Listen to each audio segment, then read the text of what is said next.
Hey everyone, welcome back to Topher Drives and welcome to a beautiful sunny evening in Michigan where I've had the pleasure of spending my week with this 2026 Toyota Camry SE Nightshade, the new blacked out trim level for the 2026 model year of the 9th generation Toyota Camry. And you know, I always love driving these.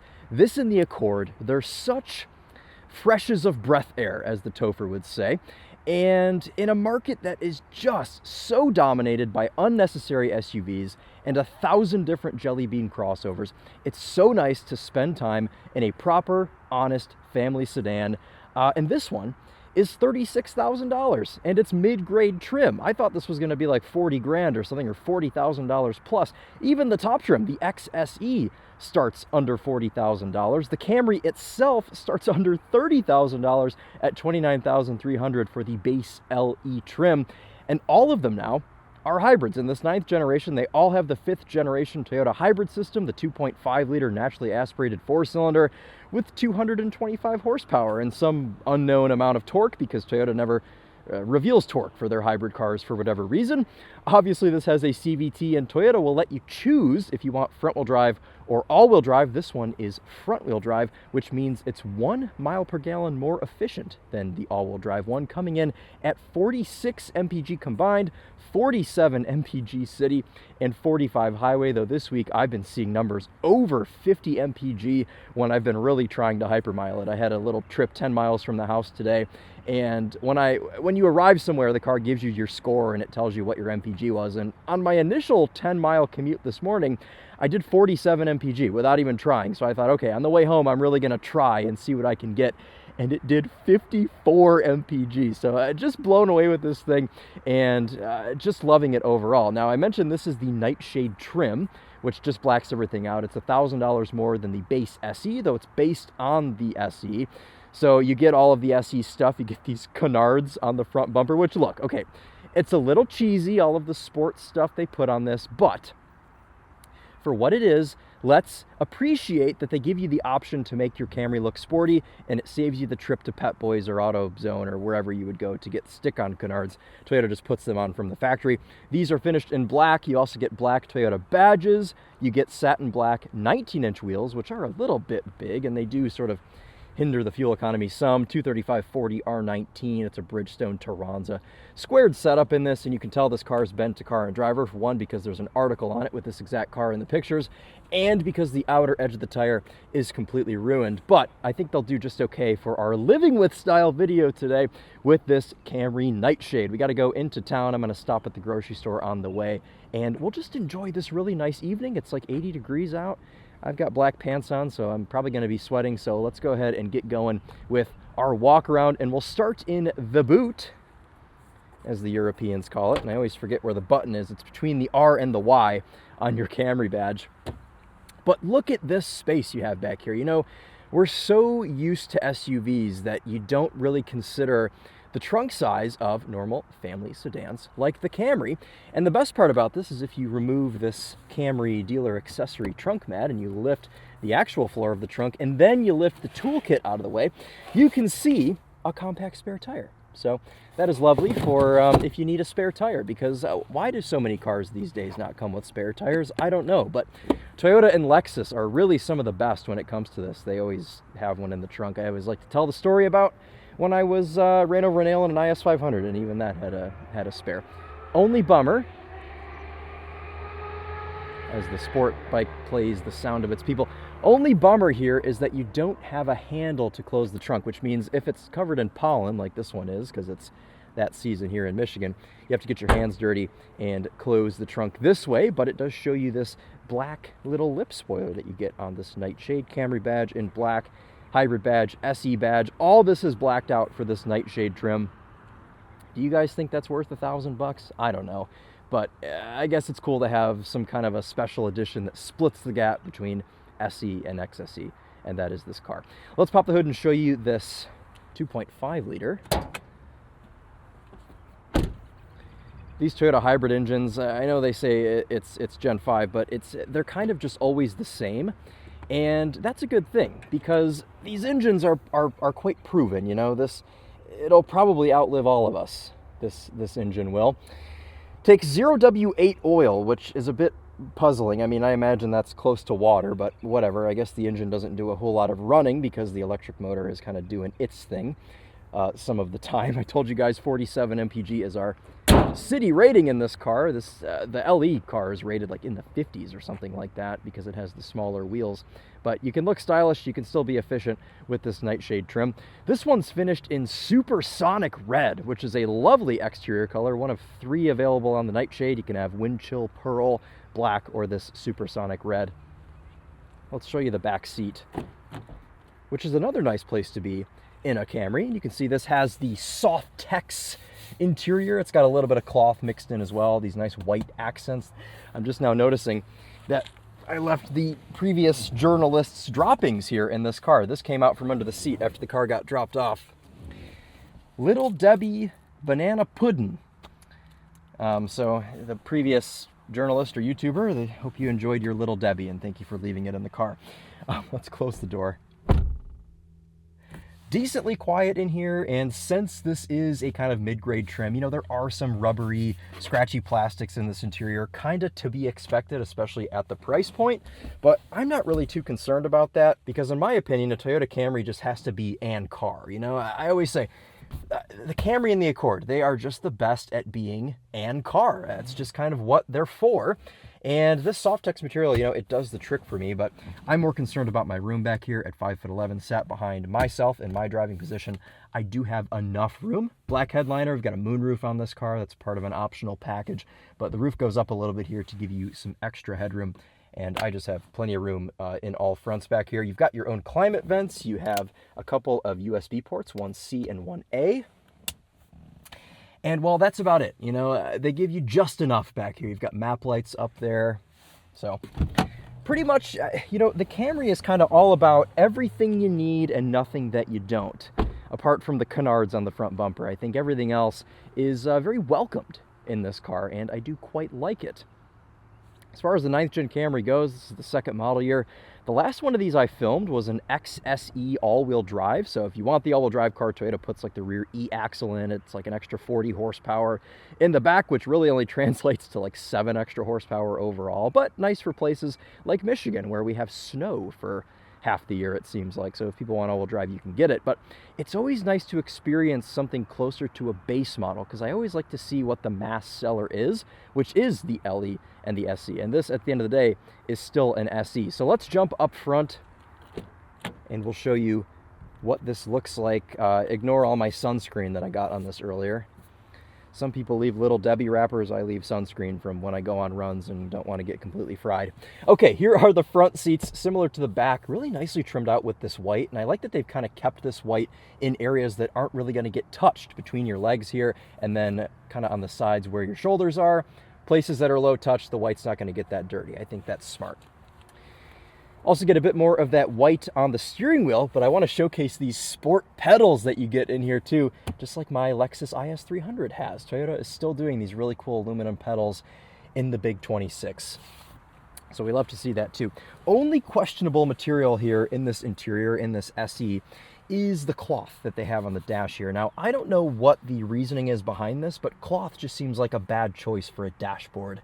You know, because you're talking in cars, spitting, maybe something spills. I don't know. I don't know that this is really the best choice. And also, think about all the uses that Camrys have. They're Ubers, they're New York City taxis, they're people's personal cars, they're cars that people hang on to for 20 years and put 400,000 miles on. So, bit of a weird choice. However, everything else does seem to be quite fitting.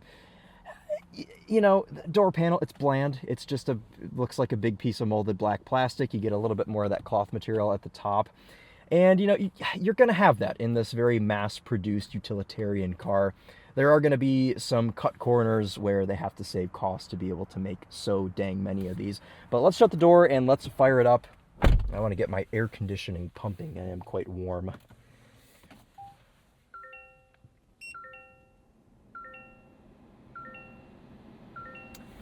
And I do have this very much pumping right now. I've got it on like level, what is this, level 4? We'll turn it down a bit so we can still have a conversation in here. Center console, that's massive. I've got my hat in there right now, but you could fit other hats or things in there if you wanted to. cup holders, wireless phone charger, and then another little cubby where I've got my sunglasses and my phone sitting right now. And I think the overall design of the dashboard, yeah, the materials are not anything to write home about, but the actual design of it is pretty cool. Though I do think the 8th gen kind of has the edge on it for where it had like that cool cross X thing in the middle. Was kind of neat looking. But where it matters most, this Camry interior does everything I want it to do. Just like we talked about when we were in the back seat, everything you need, nothing that you don't. You've got buttons on the steering wheel. You have a volume knob. You have a separate climate control panel with your heated seat buttons. And this one has the optional heated steering wheel with an auto mode and 2 heated settings. That's its own button there. You've got a button to turn on and off your auto headlights, traction control. You've got a gauge cluster dimmer switch down here. You've got a button to pop your fuel door, which you won't be doing too much. And then you've got a button to pop the boot as well. The heated steering wheel does come with these paddle shifters. It's just a standard thing if you get the heated wheel. And on the SE, you get this nice white stitching. But I guess look at this, even the drive mode selectors are buttons. How good is that? You've got a button for EV mode, all of the stuff. You'd never have to search for anything in this car. My mom has a very close friend who she taught with for years, she's an older woman. She's been retired for a while. I think she's in her 70s. She just bought a brand new Camry because her like 2008 hybrid finally conked out after like 300,000 miles or something crazy, and she loves it. She got in it and she just knew how to use everything, and she's in her 70s. This is what we're talking about. Having something that's easy to use, it just makes sense for everybody, for grandma, for people who have never driven a car. You just get in here and you can work stuff. The vents are in pretty good spots. They're a little bit low here in the middle below the panel. But this one over here, I like the position of next to the steering wheel. Okay, I think let's get out of the parking lot and go for our drive because we're losing daylight and I want to make sure we have that for our drive. So let's get a move on. 361 miles to E. I've only used 1 bar of fuel this week and I've put about 100 miles on this car. It's got a 13-gallon fuel tank. So what's 13 times 50? 650, is that right? Many range, lots of range in this car, if you're getting 50 miles to the gallon, that is. Into reverse, this SE just has a regular backup camera, no 360 cam like the XSE had that we drove last year. And this car also has the smaller 7-inch gauge cluster, which I actually prefer because it's not as overwhelming. These big customizable gauge clusters, I'm really just not the biggest fan of. This one, it's just customizable enough. And then you have actual fuel and temperature gauges on the outside of it. This infotainment system, you guys know it by now. It's the same as every other Toyota screen. It's got wireless Apple CarPlay, wireless Android Auto, and this is actually the upgraded 12.3-inch unit. This car comes with a slightly smaller one in base form.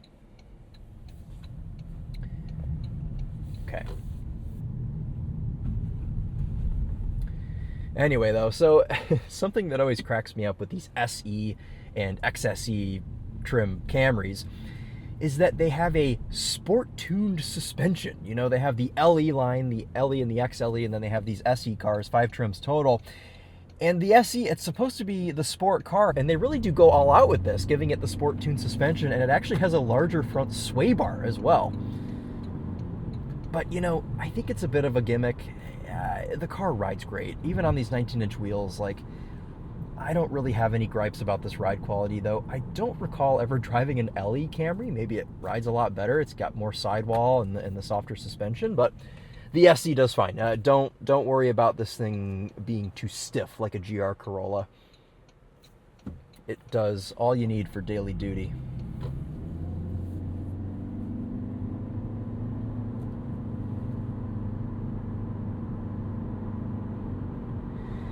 And since this is a Toyota, and I like to say they kind of wrote the book on hybrids, all of your inputs here are just lovely. No weird hybrid brake pedal, nice progressive linear throttle with this car. The steering is super light, easy to maneuver.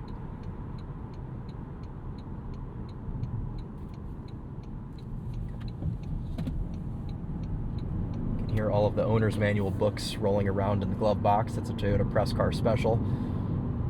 Someone left their bumper there the other day, so that's a new landmark for the videos. We'll see how long that stays there. Anyway, though, I want to give you guys a second to observe NVH, because that is a concern, of course, when you're buying like a sub $40,000 or sub $30,000 sedan.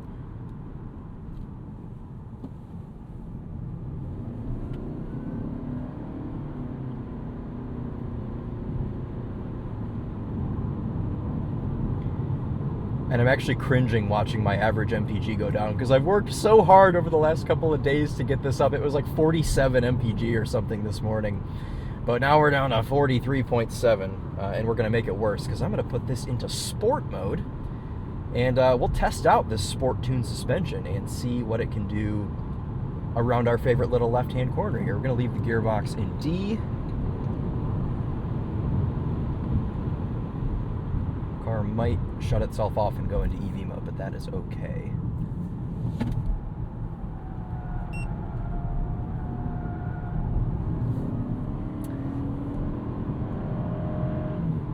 Activating the Dashcam there, which is a dealer accessory little installed option, which the Toyota press cars always have.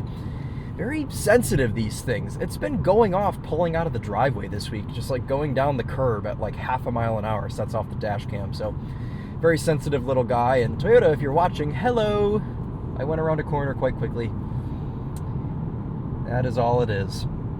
But okay, also, I gotta say, the 225 horsepower in this is plenty. It's borderline quick, okay? Hear me out. It weighs just under 3,500 pounds. This is the front-wheel drive car, so you save like 150, 200 pounds over the all-wheel drive. But the best thing about it is the torque exiting corners. I mean, you can seriously hustle this car, and it drives great. You know, you get that little bit of understeer from these all-season tires, and these ones have a little bit more wear on them than normal. But for the most part, or for every part, this is going to do everything you want it to do. So let's spoil the fuel economy one last time, and we'll get this thing off the line.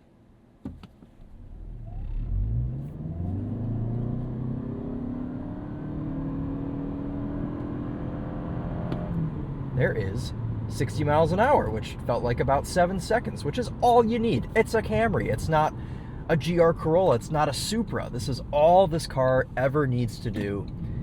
And I think this is just the perfect power level. I don't desire any more. I don't desire any less. It just does the thing. What do we got here? C4 Corvette. Nice. Okay, let's put this back into normal mode. Immediately drops this into EV. And hey, after all that, our average is still over 40 miles to the gallon. There goes an 8th gen Camry. It's interesting, for the 9th gen, they put the sort of hammerhead front end on this. That's a rare bird. Lancer Sportback? Is that what those are called?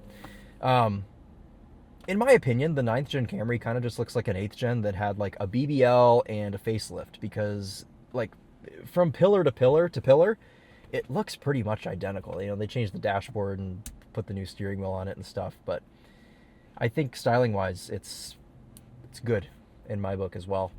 If you're really careful and you're not worried about bothering traffic behind you, you can play the game of how long will it stay in EV mode. And Tedward and I always bond over this because as car enthusiasts, you know, we're big on testing cars to the limit. You know, we get in some AMG Mercedes or a BMW M product and we want to see how quick it is and, you know, how it handles certain things. But when we get into hybrids like this, and Tedward was just driving a Subaru Crosstrek hybrid this week, so we were talking about it. When we get in hybrids, we want to see how efficient we can be. So I leave my little average MPG meter up here, and I kind of play this game to see how high I can get it to go. And I try to see where I can maximize my coasting and, you know, all the stuff. And for once, I'm gonna draft the Murano on the entrance ramp. Usually I like to merge a little bit quicker. Would have gone around him if I was in an AMG or an M, you know, but we're hanging out in the Camry. I feel like there's two types of Camry drivers. There's the one that hypermiles, and then the one that goes 140 up the left lane. And I genuinely think that there's no in between. Let's hang out over here in the right lane, and we'll turn on our lane tracing with our adaptive cruise, all the stuff. You have all this in here. And everything's adjustable via the steering wheel, which we like to see as well. You don't have to go into the infotainment to adjust any of this stuff. Turn on and off your lane keep with this button here too. It's just it's just right.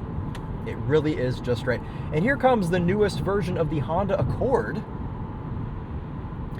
It really is such a shame that the American manufacturers just abandoned the vehicles in this segment. And so has Subaru now. They dropped the Legacy. I don't even know if Nissan makes the Altima still. That's how poor the marketing is on that. Do they still make it? I don't know. But Honda and Toyota they're looking out for us in this segment. And then the Koreans, of course, Hyundai and Kia, have us covered as well. But the market is dwindling on these cars, and I just think it's so silly that, you know, Ford and GM don't get in on this. Adaptive Cruise doing its thing. We're going to let this nice couple in this Accord go by, and then we're going to make a lane change.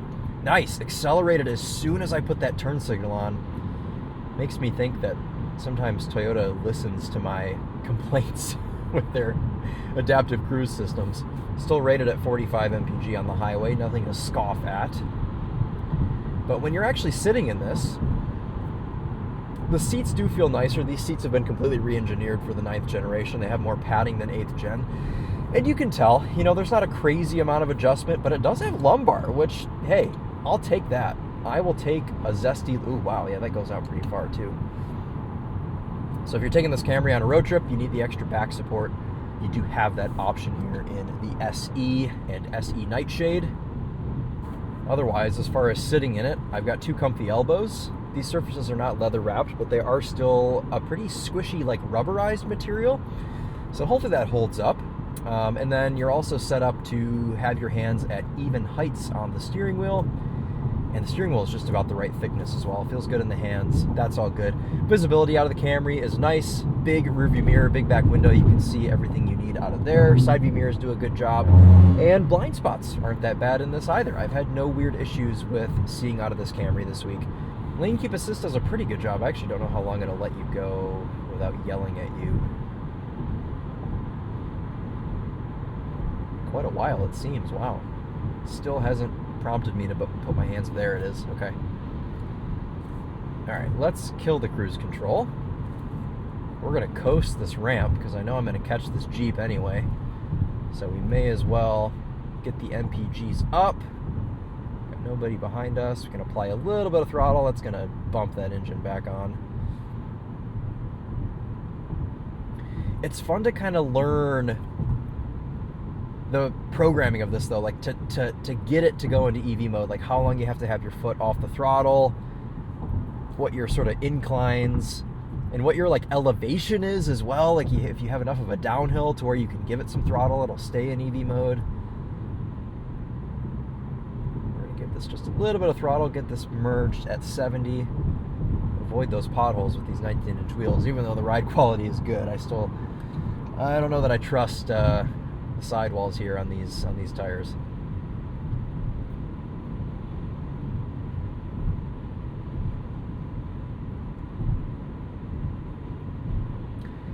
NVH really isn't too bad, you know. I think these cars are getting quieter and quieter from both Toyota and Honda because they've gotten kind of a lot of negative feedback in that way over the years of these sedans just being very loud on the highway.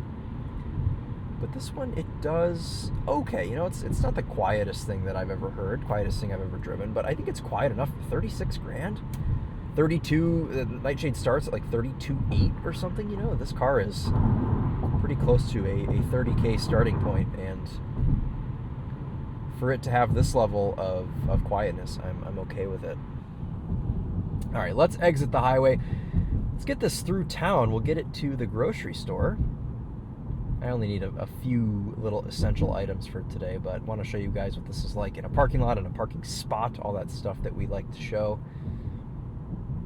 And then, we haven't talked about the sound system, so we'll do this after we leave the store, but this has a 6-speaker unbranded bass sound system. On the XSE and the XLE, you have the option, it's part of like a $3,000 group, to upgrade to a 9-speaker JBL with a subwoofer. Is it worth it? I think this sound system is like decent. But the JBL obviously is going to be a little bit better. You're going to have more power. But I mean, to even get the JBL, you have to spend over 40 grand. So I think that the SE or the SE Nightshade with a couple of these option groups may be the way to go. Kind of have this car out the door in the mid-30s. It's good.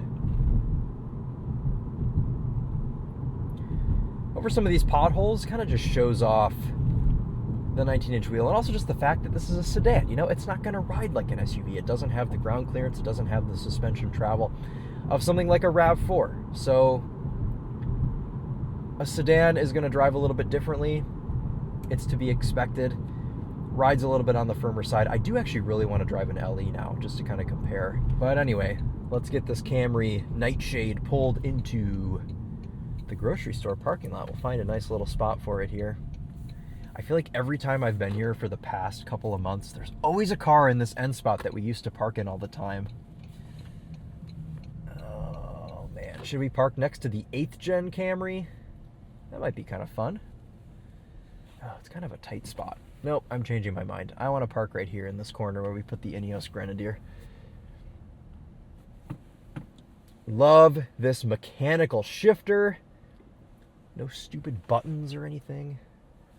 Just does what I want it to do. I would like to have a 360 camera though, because you know Kia gives you a 360 camera in the K4, which is a cheaper and smaller car than this. So yeah, maybe it would be nice to have a 360 camera in the Nightshade. Maybe that would give someone an incentive to buy the Nightshade over just having the blacked out exterior.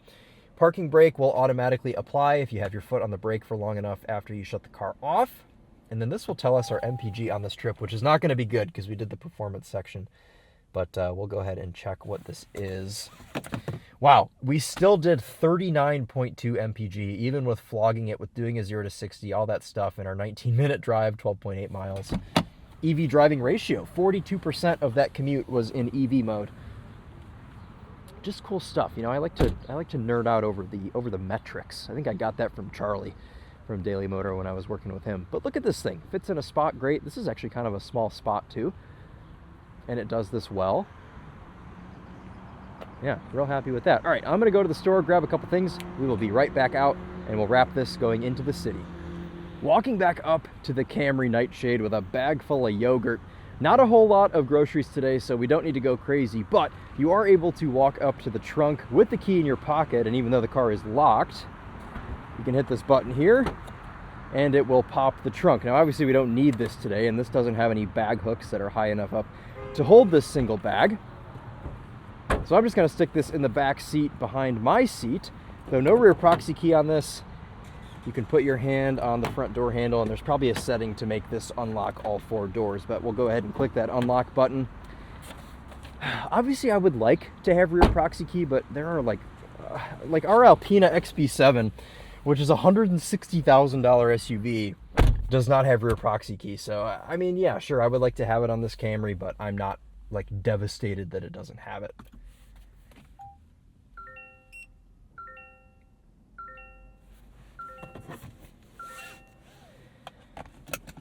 MPG chilling at 43.8 average.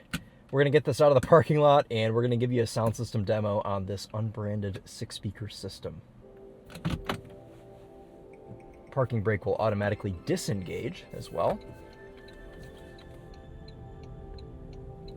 Steering is quick enough and light enough to make this easy to maneuver.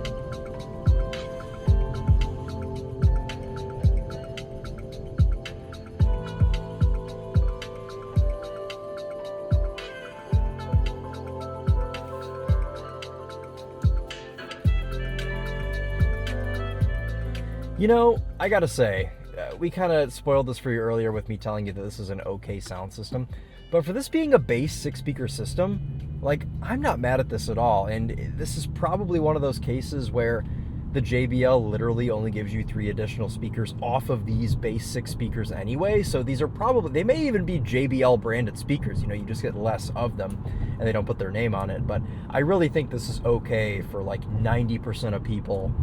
You don't expect your Camry to have a banging sound system, and you know, maybe this gives you an opportunity to upgrade it, put your own sub in the trunk or something, I don't know. All right, this is the terrible pothole-ridden section of the road, and the sun is directly in my eyes, so I'm gonna try not to destroy a wheel or tire as we go around this corner. Okay, we are good.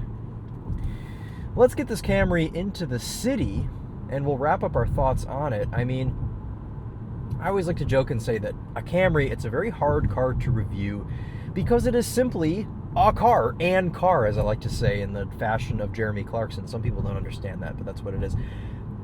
What I mean is that it's such a basic package that does its job so well that it's hard to critique this car because Toyota just has it figured out. You know, you get in this car and it does everything you want it to do all the time. And, you know, I think that kind of makes for a boring car review, which is why we try to spice it up a little bit. You know, we talk spec, we make a couple stops on the trip, whatever it may be. But the Camry is boring, but that's okay. It's allowed to be boring. Not every car has to be something that's going to be razor sharp, that's going to take your head off around a corner. You know, it's just, some cars just have to be cars, and the Camry is good at just being car. And that's why I love it so much. And it's good at being car, and it's cool to look at. You know, I think the styling here for Generation 9 is attractive enough as well to, like, maybe a younger buyer that just wants a stylish sedan that's just going to take them from A to B and get 50 miles to the gallon. Like, this is that car. As far as comparing it to the Accord, obviously the Accord is like the main competitor for this car. I think there are materials in the Accord that feel a little bit better. I think the button clicks feel a bit nicer. I think the two-motor hybrid system and the engine setup in the Accord, it's a little bit quieter. Though I gotta say, the Gen 5 system in this, it might be just about on par with that Accord two-motor hybrid system. Like, pretty much no matter what you get, the engines do a good job existing in the background. They're pretty comparable as far as pricing goes, though Honda doesn't really let you pick any packages, whereas Toyota does. So it might appear that the Honda is a little bit more expensive, but remember that the Honda, based on your trim level, it comes with everything. So I personally don't really think you can go wrong if you're cross-shopping this and the Honda Accord. They're both just such lovely vehicles, you know, just great cars. Great cars that are good at being cars. And if you're somebody that doesn't need a RAV4 or a CRV, look no further. They're just good, you know? I always just think, you know, that everybody should just have this car. You can also lock this into EV mode. We'll try that now. And this will prioritize EV mode. Obviously, if you push past the threshold, it'll kick you out. Or if you exceed the speed, it's like 25 miles an hour or something.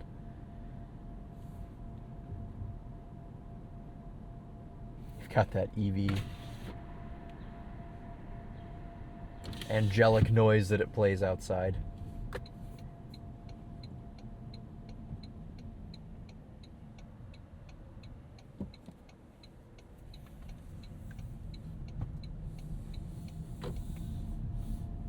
It's just so easy. We're still in EV mode. Nice for situations like this, you know, if you're just kind of putzing around a city, you want to lock this into EV. This is the exact setting that you do this in, because odds are you're not going to exceed 25 miles an hour when you're driving around here. So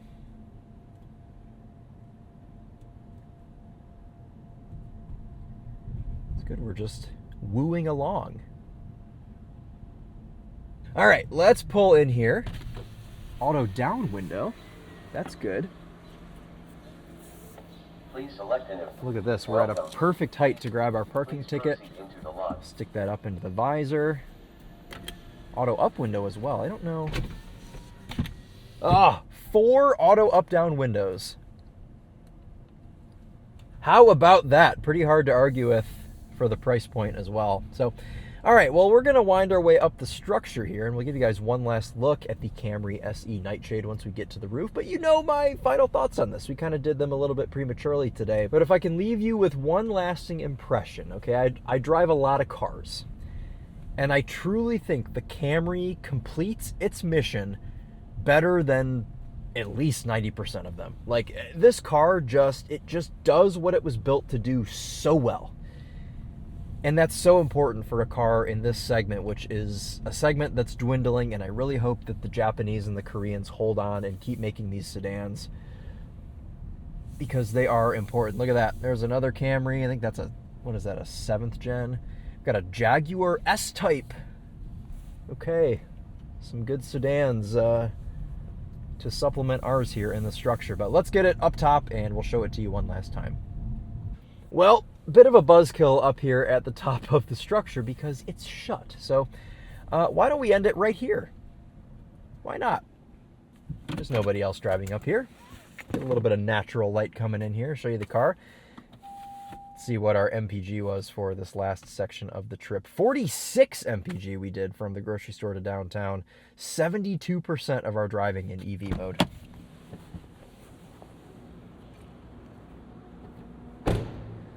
All right, guys. Well, that's it. That's a little bit of an abbreviated living with video. Look at these DRLs down here at the bottom. I like that. A little bit of a living with video here on this 2026 Toyota Camry SE Nightshade. A car that I still like very much. Every time I drive a Camry, it just validates how good of a car it is. But, you know, if you're somebody that doesn't need, keyword need, an SUV, here you go. All the car you ever need right here. This 9th generation Toyota Camry. So that's going to wrap it up. Thank you guys all so much for watching. Let me know if you have any questions about this. I may end up doing a second video on this to do some final thoughts. We'll do like a bit of a night drive or something on it. But that's going to wrap it up for this one. Thank you again, and we will see you in the next one. Take care.